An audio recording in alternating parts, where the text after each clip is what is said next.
সাধারণত সমুদ্রের উপকূল রেখা বাড়ানোর জন্য আর্টিফিশিয়াল আইল্যান্ড তৈরি করা হয় এবং এর জীবন্ত উদাহরণ হলো দুবাইয়ের পাম আইল্যান্ডস। সমুদ্রের ঢেউয়ের বিরুদ্ধে গিয়ে সেখানে মাটির টুকরো তৈরি করা সত্যি একটি কঠিনতম চ্যালেঞ্জ। কিন্তু আজ আপনাদের সাথে নিয়ে এমন একটি শহর সম্পর্কে জানব যেটাকে সমুদ্রে নয় বরং সমুদ্রকে মরুভূমিতে নিয়ে আসা হচ্ছে। হ্যাঁ বন্ধুরা, এখানে কথা হচ্ছে কুয়েতে অবস্থিত সাবা আল আহমদ সি সিটি সম্পর্কে, যা কুয়েতের বিজনেস টাইকুন খালিদ ইউসুফ আল মারজুকের স্বপ্ন ছিল। কুয়েতের তীব্র গরম আর মরুভূমির মাঝখানে সমুদ্রের সুন্দর পরিবেশ এবং এর তীরে 2.5 লক্ষ মানুষের জন্য অ্যাডভান্সড ইনফ্রাস্ট্রাকচার তৈরি করা এমন এক মিশন ছিল যেখানে ইঞ্জিনিয়ারদের প্রকৃতির নিয়মের বিরুদ্ধে গিয়ে কাজ করতে হয়েছিল। কিন্তু প্রশ্ন হলো, কুয়েতের এই মেগা সিটির প্রয়োজন কেন পড়ল? এতে এমন কি জটিলতা দেখা দিল যে গত 32 বছর ধরে আজও এর উপর কাজ করা হচ্ছে? আর সবচেয়ে বড় কথা, এই সিসিটি তৈরিতে ইঞ্জিনিয়ারদের কত দূর পর্যন্ত যেতে হয়েছিল। হ্যালো এভরিওয়ান, আমি পিঙ্কি ছেত্রী, ওয়েলকাম করছি অন বোর্ড উইথ ছেত্রীর আরেকটি নতুন এপিসোডে। চলুন তাহলে আর দেরি না করে ডুব দেওয়া যাক।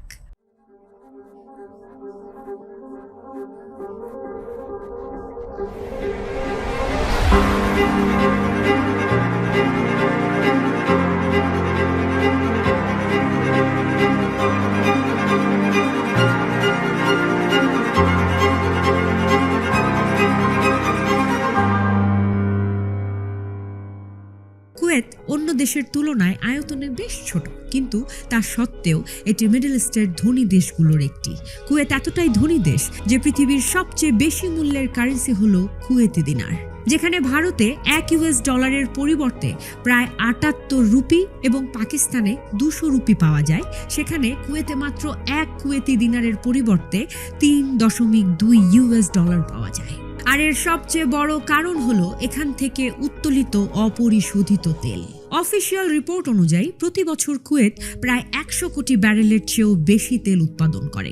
একদিকে এত বিপুল পরিমাণ তেল উৎপাদন, আর তার উপর কুয়েতের জনসংখ্যাও মাত্র 5 মিলিয়নের কাছাকাছি। বন্ধুরা, এটাই কারণ এখানকার প্রতিটি মানুষের প্রয়োজনের চেয়েও বেশি ধনী হওয়ার। কুয়েতের দামি গাড়ি, বিলাসবহুল ভিলা আর আরাম আয়েশের সমস্ত জিনিস রাখা একটি সাধারণ বিষয় মনে করা হয়। আর এসব এখন শুরু হয়নি, বরং কুয়েতের ভাগ্য 85 বছর আগে বদলেছিল, যখন এখানে প্রথমবার তেল পাওয়া যায়। 1995 সালের দিকে কুয়েতের কাছে টাকা তো প্রচুর ছিল, কিন্তু এখন তাদের কাছে বিলাসবহুল ভিলা তৈরির জন্য জায়গা কম পড়ে গিয়েছে।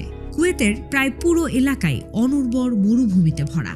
এখানে মৌলিক সুযোগ সুবিধা না থাকার কারণে বসবাস করা বেশ কঠিন। এ কারণে সবারই চেষ্টা থাকতো সমুদ্রের তীরে নিজস্ব ভিলা বা ফার্ম হাউস তৈরি করার, যাতে ঠান্ডা বাতাসের আনন্দ পাওয়া যায়। দিন দিন বাড়তে থাকা চাহিদার কথা মাথায় রেখে কুয়েতি বিজনেস টাইকুন খালিদ আল মারজুক এমন একটি লাক্সারি সিটির স্বপ্ন দেখেন, যার প্রতিটি ভিলা ও ম্যানশন নিজস্ব প্রাইভেট বিচের উপর তৈরি হবে। কিন্তু এমনটা কেবল তখনই সম্ভব হতো যখন কুয়েতের কোস্ট লাইনে কোনো জায়গা খালি থাকতো। কুয়েত সিটি আগেই অর্ধেকের বেশি কোস্ট লাইন দখল করে রেখেছিল এবং বাকি থাকা কোস্ট লাইনে ইতিমধ্যে অনেক প্রজেক্ট তৈরি হয়ে গিয়েছিল। সৌদি আরবের সীমান্ত থেকে মাত্র 15 কিলোমিটার আগে পার্সিয়ান গলফে ন্যাচারাল ক্রিক সিস্টেম তৈরি হয়েছিল। ঢেউয়ের চাপে এই ক্রিকে পানি বেশ ভেতর পর্যন্ত যেত। এটি দেখে খালিদ আল মারজুকের মাথায় আইডিয়া আসে যে কেননা এই ন্যাচারাল ক্রিক সিস্টেম ব্যবহার করে এখানে একটি পুরো শহর তৈরি করা যাক, যেখানে এই ক্রিক সিস্টেমকে এক্সটেন্ড করে নিজেদের পছন্দের আকৃতি দেয়া যাবে। স্বপ্ন তো তিনি দেখেছিলেন, কিন্তু এটাকে পূরণ করার জন্য কতটা সমস্যার সৃষ্টি হতে পারে তা কারো ভাবনাই ছিল না। সাধারণত প্রাকৃতিক কোস্টলাইন বাতাস এবং ঢেউয়ের চাপে তৈরি হয়।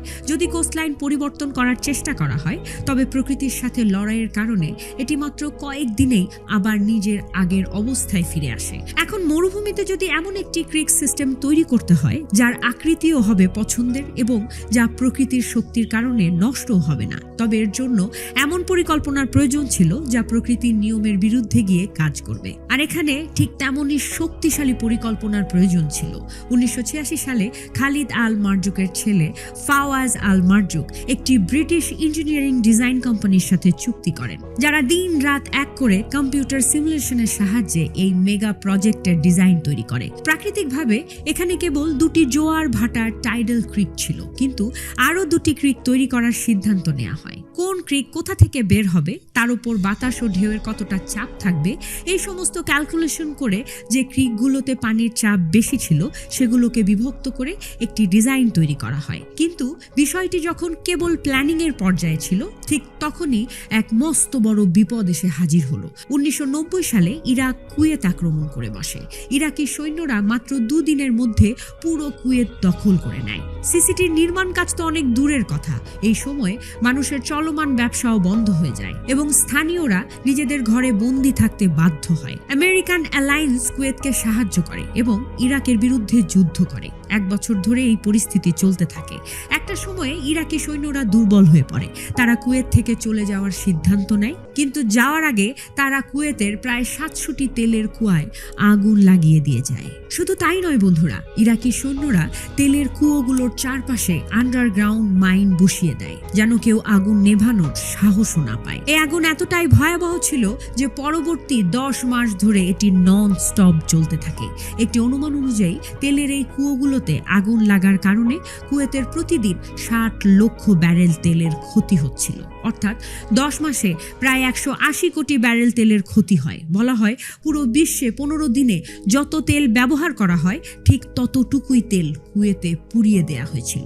10 মাস পর কুয়েতে এই আগুনের উপর $1.5 বিলিয়ন খরচ করে নিয়ন্ত্রণ পায়। এটি ইতিহাসের এমন এক ঘটনা ছিল যা পরবর্তী কয়েক বছর কুয়েতকে ভেতর থেকে একদম খালি করে দিয়ে যায়। কুয়েত যখন এই সমস্যা থেকে বের হলো, ততক্ষণে অনেক দেরি হয়ে গেছে। অন্য একটি গালফ কান্ট্রিতে এমন সব প্রজেক্ট জন্ম নিয়েছিল যে সেগুলোর সামনে কুয়েত সিসিটির প্রজেক্টের কোনো পাত্তাই ছিল না। রাইট বন্ধুরা, আমরা কথা বলছি দুবাইয়ের। এখানে বিশ্বের সবচেয়ে দামি 7 স্টার হোটেল তৈরি হয়ে গিয়েছিল এবং কৃত্রিম দ্বীপের বেশ কয়েকটি প্রজেক্টের নির্মাণ কাজও শুরু হয়ে গিয়েছিল। বন্ধুরা, শুধু তাই নয়, বিশ্বের সবচেয়ে উঁচু বিল্ডিং বুর্জ খলিফার নির্মাণ কাজও শুরু হয়ে গিয়েছিল। দুবাই ইতিমধ্যে আন্তর্জাতিক আকর্ষণের বেশিরভাগ অংশ কেড়ে নিয়েছিল। তা সত্ত্বেও কুয়েত 2004 সালে সিসিটি নির্মাণ কাজ শুরু করে।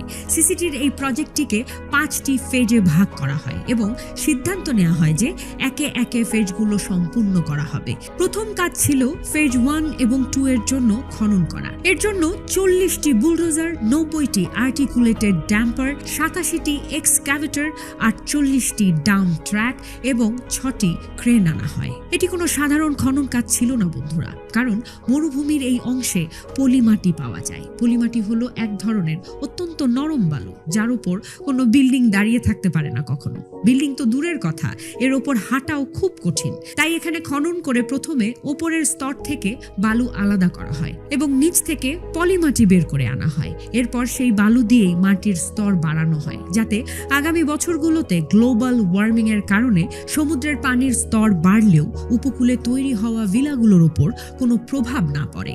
এই প্রজেক্টের সিস্টেম এবং বালুর খনন কাজ অত্যন্ত বড় পরিসরে করা হয়েছিল। বেশ কয়েক মাস ধরে 24 ঘন্টা শ্রমিকরা এই কাজে নিয়োজিত ছিল। প্রজেক্ট ডিরেক্টরের হিসেব অনুযায়ী এই সিসিটির জন্য 1, 2 এবং 3 ফেজে মোট 74 মিলিয়ন কিউবিক মিটার বালু বের করা হয়েছিল। এটি এত বিপুল পরিমাণ বালু ছিল যে তা দিয়ে বিশ্বের সবচেয়ে বড় ক্রিকেট স্টেডিয়ামকে 30 বার পূর্ণ করা যাবে। বালু দিয়ে মাটির স্তর তো বাড়ানো হয়েছিল ঠিকই, কিন্তু এখন এটিকে কম্প্রেস করার সময় এসে গিয়েছিল, কারণ এই ব্যবস্থা খুব আলগা ছিল এবং কোনো বিল্ডিং এর ফাউন্ডেশন বা ভিত্তি ধরে রাখার মতো উপযুক্ত ছিল না। কম্প্রেশনের জন্য একটি ক্রেন থেকে 15,000 কেজি ওজন মাটির উপর ফেলা হতো।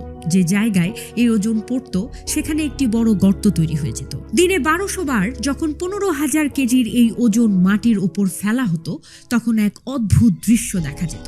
বাকি সব জিনিস তো ঠিক ছিল, কিন্তু একটি সমস্যা সবাইকে ভেতরে ভেতরে তাড়িয়ে বেড়াচ্ছিল।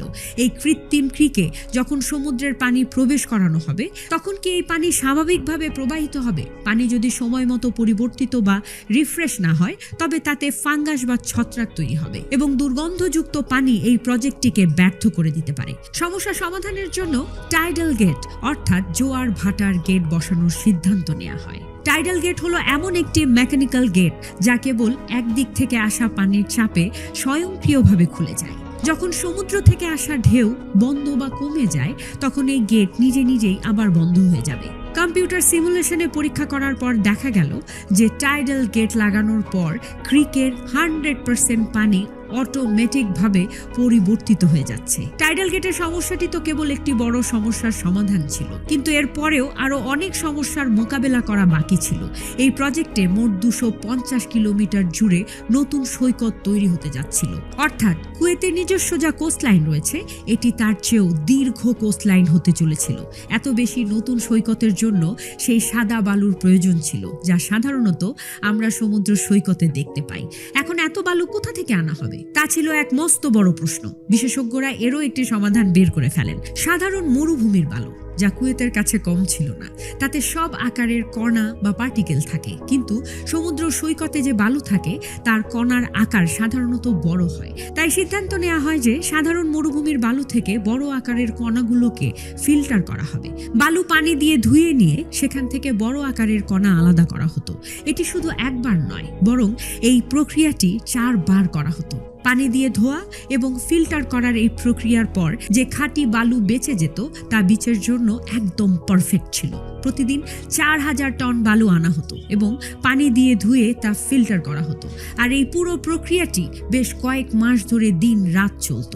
সৈকতের এই বালুকে ঢেউয়ের চাপ থেকে বাঁচানোর জন্য পাথরের ওয়াল তৈরি করার সিদ্ধান্ত নেওয়া হয়। এই ওয়ালের জন্য প্রয়োজনীয় পাথর সীমান্তের ওপার থেকে, অর্থাৎ সৌদি আরবের একটি পাথর খনি থেকে আনা হতো, কারণ কুয়েতের নিজস্ব কোনো স্টোন কোয়ারি ছিল না। পুরো 6 বছরের কঠোর পরিশ্রমের পর সিসিটির 3টি ফেজ সম্পূর্ণ হয়। বন্ধুরা, এবার বিলাসবহুল একটি পার্টি করার সময় এলো। কুয়েতের তৎকালীন আমির শেখ সাবা আল আহমদ এই প্রজেক্টের জাঁকজমকপূর্ণ উদ্বোধন করেন এবং এই সুবর্ণ সুযোগে তিনি এই প্রজেক্টকে নিজের নামের সাথে যুক্ত করার সিদ্ধান্ত নেন। আর তখন থেকেই এই প্রজেক্টটি সাবা আল আহমদ সিসিটি নামে পরিচিত। এটি অত্যন্ত জটিল একটি মেগা প্রজেক্ট ছিল বন্ধুরা, যার এখন পর্যন্ত মাত্র 4টি ফেজ সম্পূর্ণ হয়েছে। 5ম ফেজের নির্মাণ কাজ এখনো চলছে। বন্ধুরা, গত 32 বছর ধরে কুয়েত এই প্রজেক্টটিকে সম্পূর্ণ করার জন্য অনেক কঠিন পরিস্থিতির মধ্যে দিয়ে গেছে।